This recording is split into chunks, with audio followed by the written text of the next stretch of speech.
Bonjour et bienvenue à cette deuxième capsule sur l'alphabétisation populaire. Dans cette deuxième capsule, il sera question des différents profils que l'on rencontre dans les organismes d'alphabétisation populaire. Bien que les causes de la faible alphabétisation soient multiples, nous avons quand même pu dégager 5 grands profils qui représentent le type de personnes que l'on peut rencontrer dans les organismes d'alphabétisation populaire. Chez les aînés, ce sont des causes historiques qui sont à l'œuvre. Longtemps, dans les milieux ruraux, dans les grandes familles, dans les milieux ouvriers, les jeunes quittaient l'école très tôt pour aller travailler et ainsi contribuer aux revenus de la famille. C'est au moment de la retraite que certains aînés peu alphabétisés se retrouvent en quelque sorte rattrapés par leur faible alphabétisation. Soudainement, ils ont besoin souvent de plus de services, des services gouvernementaux par exemple, et éprouvent de la difficulté à compléter les formulaires ou à lire la documentation qui accompagne ces services. Ils se retrouvent alors sans les services ou avoir de la difficulté à les obtenir. Chez les jeunes et les adultes d'aujourd'hui, on constate un parcours qui est vraiment semé d'embûches. Souvent, ce sont des jeunes qui proviennent de familles défavorisées, d'un milieu familial donc ponctué de difficultés économiques ou voire même affectives, parce qu'il ne faut pas sous-estimer d'ailleurs l'aspect affectif de la chose. Un divorce, un décès, de l'aliénation parentale sont autant d'éléments qui peuvent vraiment avoir un impact sur la capacité de l'enfant à s'approprier la lecture et l'écriture. Dans les familles défavorisées, on remarque que les parents parlent moins aux enfants que dans les familles favorisées. On sait aussi qu'ils leur lisent des livres beaucoup moins souvent. Ce sont donc des enfants qui arrivent à l'école en fait avec un bagage insuffisant par rapport aux attentes de l'école. Il y a d'ailleurs certaines études qui tendent à démontrer qu'un enfant d'une famille défavorisée qui arrive à l'école, c'est un petit peu comme si on parachutait un adulte, vous ou moi, dans un pays qu'il ne connaît pas, avec une culture qui lui est inconnue, des normes et des attentes qu'il ne comprend pas. C'est la même chose pour ces enfants. En plus, les enfants des familles favorisées comprennent pourquoi ils sont à l'école et comprennent les usages qu'on va faire de la lecture et de l'écrit à l'extérieur de l'école. Tandis que pour les enfants des familles défavorisées, souvent l'usage de l'écrit va s'arrêter simplement à l'école. J'étudie mes mots de dictée pour avoir une bonne note dans ma dictée et non pas pour apprendre à écrire et à utiliser l'écrit à l'extérieur de l'école. Alors bien sûr, l'arrivée à l'école pour les enfants qui proviennent de familles défavorisées ne signifie pas que ces enfants-là n'apprendront pas à lire et à écrire. Un certain nombre d'entre eux, en fait, vont faire leur appropriation de la lecture et de l'écriture à l'école. Malheureusement, pour un certain nombre d'entre eux, ils vont passer en quelque sorte entre les mailles du filet. Et ce sont des enfants, des jeunes qui vont connaître un cumul d'échecs tout au long de leur parcours scolaire. Vous pouvez imaginer, pour ces jeunes-là, ils n'ont qu'une envie, c'est de quitter l'école le plus vite possible. Bien souvent, c'est à 16 ans, ils décrochent. Et là, se met en place en fait une perte des acquis. C'est-à-dire que ce qu'ils ont acquis en lecture, en écriture, même si c'était relativement faible, c'est pas figé. Ça va commencer à diminuer s'ils ne maintiennent pas des pratiques de lecture et d'écriture. Parallèlement, ces jeunes-là vont chercher du travail et là, ils vont se retrouver bien souvent face à un marché du travail qui leur est soit carrément fermé ou alors qui les cantonne dans des emplois précaires. Et vous voyez que c'est une boucle, c'est un cercle vicieux en fait. S'il n'y a eu aucune intervention à un moment ou un autre de ces étapes, ce sont des jeunes qui, lorsque eux-mêmes fonderont une famille, sont à risque de transmettre leur faible alphabétisation à leurs enfants. À ces obstacles s'ajoutent aussi les troubles comportementaux, la santé mentale, la santé, les troubles d'apprentissage qui sont autant d'événements qui peuvent survenir à n'importe quel moment du cycle et qui ont un impact très important, qui peuvent en fait dérailler également une scolarité.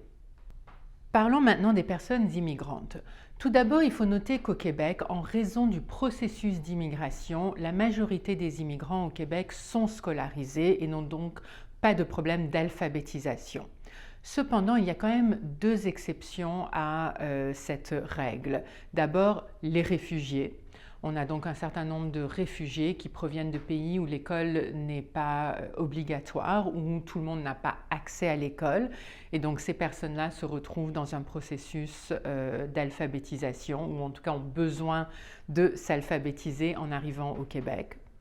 Et dans le deuxième cas, ce sont des familles qui sont arrivées par le processus régulier, mais où seul un conjoint est scolarisé et alphabétisé. Bien souvent, ce sont les hommes qui sont scolarisés, qui savent lire et écrire, et c'est leur conjointe qui ne sait pas lire et écrire. Arrivées au Québec, ces personnes doivent non seulement s'adapter à la culture québécoise, mais en plus, ces femmes doivent souvent inscrire leurs enfants à l'école, aller chercher des soins de santé, autant d'événements qui nécessitent une bonne compréhension de la lecture et de l'écriture. Je vais vous parler maintenant des personnes sourdes. Chez les personnes sourdes, on sait qu'il y a une grande majorité de la communauté qui a des difficultés importantes en lecture et en écriture. Alors évidemment, on peut se demander, mais pourquoi? Alors voici l'explication. Il faut savoir déjà que la majorité des personnes sourdes naissent dans une famille entendante. Et là, bien sûr, tout de suite, la première question que les parents se posent, c'est comment vais-je communiquer avec mon enfant? Le milieu médical va leur proposer des appareils auditifs, des implants cochléaires, bref, de mettre en place des mesures pour que l'enfant puisse communiquer oralement avec leurs parents.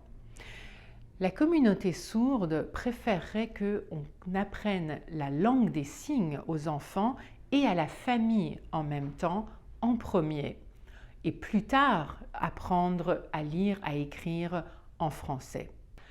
Lorsqu'on privilégie l'apprentissage de la langue orale au détriment de la langue signée, cela crée des retards cognitifs pour l'enfant. L'enfant, entendant, bien sûr, va se construire une grammaire mentale dès la petite enfance. C'est-à-dire qu'il sait déjà la différence entre on a mangé une crème glacée hier ou on va manger une crème glacée demain. L'enfant entendant sait très bien la différence. C'est ça la grammaire mentale. Et l'enfant sourd, lui, n'a pas cet avantage d'avoir une grammaire mentale qui est créée depuis la toute petite enfance. Et c'est à cause de ça qu'un certain nombre de retards cognitifs vont être mis en place et l'enfant arrive à l'école avec ces retards et souvent va vivre une expérience négative à l'école. La conséquence de tout ça, c'est qu'on parle de 70% de la communauté sourde qui quitte l'école en ne sachant pas lire et écrire suffisamment pour fonctionner au quotidien. Quelques éléments à savoir sur les personnes sourdes. C'est une communauté fière de sa langue, son histoire, sa culture. La langue signée est la langue première des personnes sourdes. Au Québec, c'est la langue des signes québécoise, la LSQ. Il faut savoir aussi que la syntaxe et la grammaire d'une langue signée est différente de celle d'une langue orale.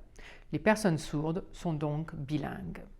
Les personnes qui vivent avec une déficience intellectuelle sont de plus en plus souvent référées aux organismes d'alphabétisation populaire. En fait, ce qu'on a constaté, c'est qu'autrefois, il y avait une espèce de fatalisme où on estimait que la personne avec une déficience intellectuelle ne pouvait tout simplement pas apprendre à lire et écrire. Et en fait, on s'est aperçu que c'est faux. Et non seulement c'est faux, mais aujourd'hui on parle vraiment d'un droit, d'une reconnaissance du droit à l'écrit.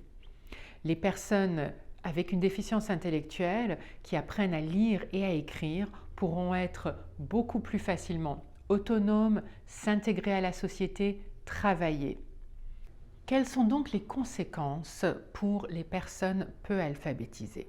En fait, on parle de trois grandes conséquences. On parle d'exclusion sociale, démocratique et culturelle.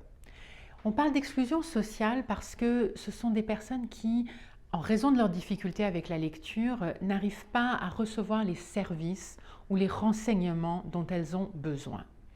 Être faiblement alphabétisé, c'est aussi ne pas être informé des ressources existantes, avoir de la difficulté à communiquer avec l'école, ne pas pouvoir accepter une promotion par crainte de ne pas être capable d'effectuer les tâches du nouvel emploi.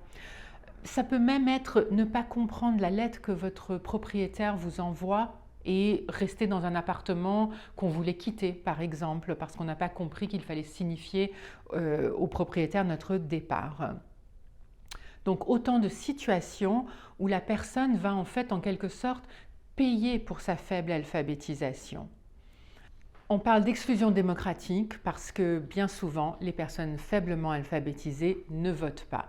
Elles ne votent pas parce qu'elles ne comprennent pas toujours les enjeux politiques, elles ne savent pas quels sont leurs droits ni comment les défendre. Et finalement, on parle aussi d'exclusion culturelle parce que bien sûr, on peut écouter la télé, on peut écouter la radio et avoir accès à une certaine culture de cette manière-là. Mais il y a quand même un certain niveau de culture pour lequel il faut avoir un niveau de vocabulaire assuré et aussi être capable de lire et de comprendre ce qu'on lit pour avoir accès à cette culture-là. Ces réalités sont amplifiées pour les personnes sourdes, peu alphabétisées, qui ne peuvent ni lire les journaux, ni écouter la télé ou la radio. La fracture numérique crée encore plus d'exclusion sociale. Alors pour rappel, la fracture numérique, c'est l'inégalité dans l'accès aux technologies. L'inégalité à cause du fait que certaines personnes ne savent pas utiliser la technologie, mais aussi parce qu'il faut avoir l'équipement pour utiliser cette technologie, ce qui n'est pas accessible à tout le monde. Ce qu'on constate, c'est que la fracture numérique crée en fait une nouvelle classe de laissés-pour-compte. Alors bien sûr, les personnes peu alphabétisées qui n'arrivent pas à utiliser les plateformes en ligne et comprendre ce qu'on leur demande de faire. Il y a également les personnes âgées qui ne savent pas toujours comment utiliser les outils technologiques et finalement les personnes qui vivent dans la pauvreté parce qu'elles n'ont pas accès à l'équipement dont elles ont besoin pour utiliser l'Internet, utiliser les outils technologiques. La numérisation de nombreux services a eu pour effet de limiter l'accès par exemple aux soins de santé, aux services gouvernementaux, des services bancaires, des services commerciaux qui nécessitent tous d'aller sur une plateforme pour effectuer nos demandes, pour recevoir les services. La communication avec l'école est aussi plus difficile parce qu'il faut, par exemple, pour accéder aux devoirs de nos enfants, aller sur le portail de l'école. Ça demande d'être capable de télécharger le portail, de savoir comment faire. Certaines personnes sont aussi à risque de perdre leur emploi parce que soudainement l'employeur décide d'automatiser par exemple un certain nombre de machines et on est face à des employés qui pendant 20 ans fonctionnaient très bien et soudainement ne savent plus comment utiliser les nouvelles machines parce qu'ils ne sont pas capables de lire les instructions. Notez que les jeunes, même s'ils sont rarement déconnectés, ils utilisent la technologie de façon limitée. Ils éprouvent aussi de grandes difficultés à naviguer et s'orienter en ligne pour obtenir des services ou des renseignements. Je vous propose quelques témoignages de participants de l'écriteau de Saint-Hubert pour vous permettre de mieux comprendre l'impact de la faible alphabétisation sur leur vie.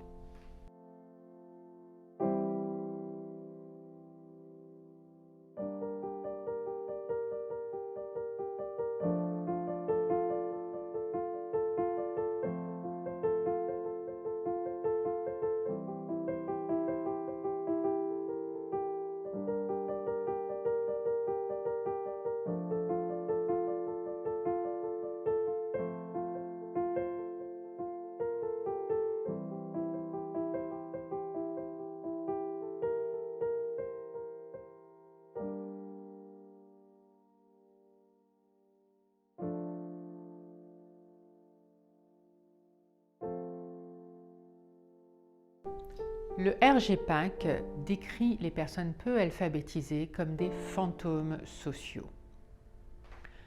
Comme ils vivent dans la pauvreté, ils consomment peu, donc on ne les sollicite pas. Comme ils votent rarement, on ne leur promet rien. Comme ils ne se révoltent pas, on ne leur donne rien. Donc, ils sont exclus de toutes les facettes de la vie. En résumé, pauvreté et faible alphabétisation sont souvent liées dans un cercle vicieux. Les causes de la faible alphabétisation sont multiples. Il s'agit d'un phénomène qui touche des personnes de tout horizon, des jeunes comme des aînés, des personnes nées au Canada ou immigrantes, des personnes avec ou sans limitations fonctionnelles comme la surdité ou la déficience intellectuelle. L'exclusion sociale, démocratique et culturelle est le principal impact de la faible alphabétisation. Elle mène à la pauvreté et engendre le risque de transmission intergénérationnelle. La fracture numérique est exacerbée pour les personnes peu alphabétisées qui se trouvent encore plus isolées dans une société de plus en plus numérique. Merci à nos partenaires. Le projet La Cale se promène est financé par le Fonds québécois d'initiative sociale et est réalisé grâce à l'Alliance pour la solidarité de la Montérégie, en collaboration avec le ministère du Travail, de l'Emploi et de la Solidarité sociale. L'appui du comité Travailler, apprendre et se développer du développement social Vieux-Longueuil et celui du développement social Saint-Hubert furent essentiels au déploiement de La Cale se promène.